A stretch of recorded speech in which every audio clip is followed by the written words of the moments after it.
നിസ്കരിച്ചാൽ നല്ലപോലെ നിസ്കരിച്ചാൽ നിസ്കാരത്തിന്റെ റാഹത്ത് എത്ര നേരം നിൽക്കുന്നുണ്ട്? എൻ്റെ ഒരു സുഖം, സന്തോഷം, അൽഹംദുലില്ലാഹ് നിസ്കരിക്കാം. ഒരാൾക്ക് സദഖ കൊടുത്താൽ, ദാനം ചെയ്താൽ അതിൻ്റെ സുഖം എത്ര നേരമുണ്ട്?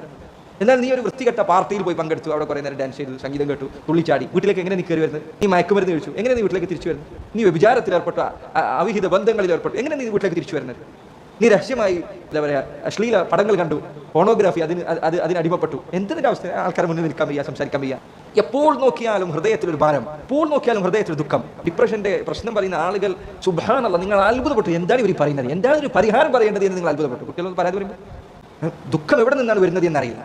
ഹൃദയത്തിൽ എപ്പോഴും മടി, എഴുന്നേൽക്കാൻ വയ്യ, ഒരു പണിക്ക് നിൽക്കാൻ പറ്റുന്നില്ല, ഒരാളുകളുടെ മുന്നിൽ കുറച്ച് സംസാരിക്കാൻ വയ്യ, കുറച്ച് ആളുകളുടെ ഇടയിൽ ഇരിക്കാൻ വയ്യ, എപ്പോഴും ദുഃഖിതനായിരിക്കുക, എപ്പോഴും. ഇത് എന്തുകൊണ്ടാണിത്? തിന്മകൾ കൊണ്ടാണ്. തിന്മ ഉപേക്ഷിച്ചത് അവസാനം. ഈ ശരീരം മറക്കാത്ത വസ്ത്രങ്ങൾ ധരിച്ച് സോഷ്യൽ മീഡിയയിലും മറ്റുമൊക്കെ പ്രത്യക്ഷപ്പെടുന്ന പെൺകുട്ടികൾ, ഇതിലേക്കാണ് അവർ പോയിക്കൊണ്ടിരിക്കുന്നത്, ഈ ഡിപ്രഷനിലേക്കാണ്. അതുകൊണ്ട് ഈ സിനിമാ നടന്മാരുടെ ഇടയിലാണ് ഇത് കൂടുതലുള്ള ഈ ഡിപ്രഷനും ഈ പറയുന്ന പ്രയാസങ്ങളും. നമ്മൾ അത്ഭുതപ്പെടും, ഇവർക്ക് എവിടുന്നാണ് ഇത്രയും ഡിപ്രഷൻ കിട്ടുന്നത്? ഒരു മുഅ്മിനായ ഒരു മനുഷ്യൻ അവരുടെ ജീവിതത്തിൽ ഒരിക്കലും തോന്നാത്തൊരു കാര്യം, ഇവർക്ക് എവിടുന്നാണ് ഇത്രയധികം? സുബ്ഹാനല്ലാഹ്. പോണോഗ്രഫി എന്നത് എൻ്റെ വൈവാഹിക ജീവിതത്തെ തകർക്കാവുന്ന കാര്യം.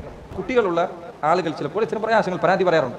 ഇതിൽ അകപ്പെട്ട് കഴിഞ്ഞാൽ ഒന്ന് ആലോചിച്ച് നോക്കൂ, നീ അത് കാണുന്ന അവസ്ഥയിൽ നിന്റെ മക്കൾ നിന്ന് കണ്ടു കഴിഞ്ഞാൽ എന്തായിരിക്കും ഇതിൻ്റെ അവസ്ഥ? നീ ഉദ്ദേശിക്കുമ്പോൾ നിനക്ക് അവസാനിപ്പിക്കാൻ സാധിക്കും. ചില ആളുകൾ വിചാരിക്കും വിവാഹമാകട്ടെ, അപ്പോൾ ഞാൻ ഇതൊക്കെ നിർത്താമെന്ന്. നീ ഉദ്ദേശിക്കുമ്പോൾ ഇത്തരം തിന്മകൾ, അഡിക്ഷനുകൾ ഒരിക്കലും ഒഴിവാക്കാൻ സാധിക്കില്ല. നിനക്ക് മക്കളായി, കുട്ടികളായി, നിന്നെ ഈ അവസ്ഥയിൽ നിന്റെ കുട്ടികൾ കണ്ടെത്തുന്നത് നീ ചിന്തിച്ചു നോക്കിയതിനെ കുറിച്ച് എത്ര പ്രയാസകരമായ അവസ്ഥയായിരിക്കും എന്ന് ആലോചിച്ചു. അതുപോലെ വിവാഹിക ജീവിതത്തിൽ ഉണ്ടാക്കുന്ന പ്രശ്നങ്ങൾ അത്രയും ഗുരുതരമാണ്.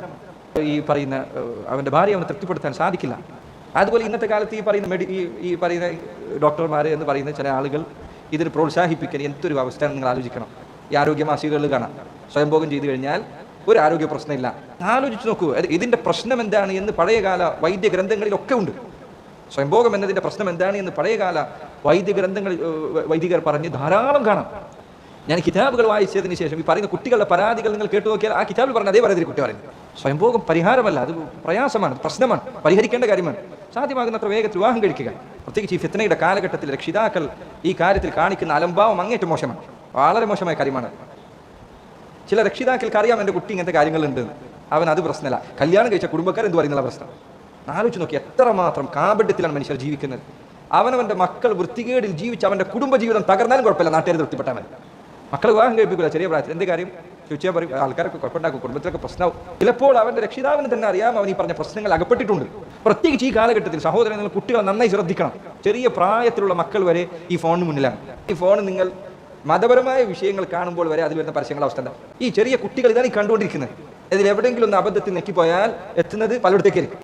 കുട്ടികളുടെ കയ്യിൽ കൊടുക്കുമ്പോൾ ശ്രദ്ധിക്കുക, അവരുടെ ജീവിതമാണ് നിങ്ങൾ ഈ തകർക്കുന്നത്. ഇന്നത്തെ കാലത്ത് ഇത് പറയാന്നുള്ളത് തന്നെ എന്തൊരു പഴഞ്ചൻ കാര്യമായിട്ടുണ്ട്. അതൊക്കെ ഒരു പ്രശ്നമില്ലാത്ത കാര്യം. കുട്ടികളുടെ ജീവിതമാണ് ഈ നശിക്കുന്നത്.